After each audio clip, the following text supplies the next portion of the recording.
Udah tahu salah lo. Mana lu orang bang? Lu yang Viral sopir angkot ngotot lawan arah, bukannya memutar malah memaki pengendara lain. Tengah ramai detik-detik cekcok dua pengendara mobil, usai angkutan umum terpantau melawan arus di jalan. Hal itu kini ramai usai diunggah di sosial media, salah satunya akun Instagram @karyamilitan pada Kamis, 20 Juni 2024. Bak jalan tak bertuan, angkutan umum jurusan Cililitan Tongtek ini melawan arah dan membuat kemacetan panjang ke arah stasiun Kalibata Jakarta Selatan, tulis keterangan pada unggahan.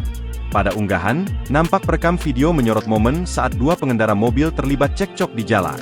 Disebutkan jika sopir angkot itu nekat melawan arus hingga akhirnya dihadang oleh pengendara mobil yang lain. Terlihat jika pengemudi Toyota Agya tersebut sampai turun dari mobil dan memaksa mundur angkutan umum itu. Namun bukannya memindahkan mobil ke jalur yang seharusnya, sopir angkot itu malah memaki dan mengeluarkan kata tak pantas ke pengendara lain. Dalam video, nampak sopir angkot itu tidak merasa bersalah atas perilakunya yang merugikan pengguna jalan lain. Disebutkan jika cekcok keduanya ini terjadi di arah stasiun Kalibata, Jakarta Selatan. Namun hingga berita ini dimuat, belum diketahui waktu kejadian. Video yang berdurasi 21 detik ini pun kini ramai ditanggapi oleh warganet.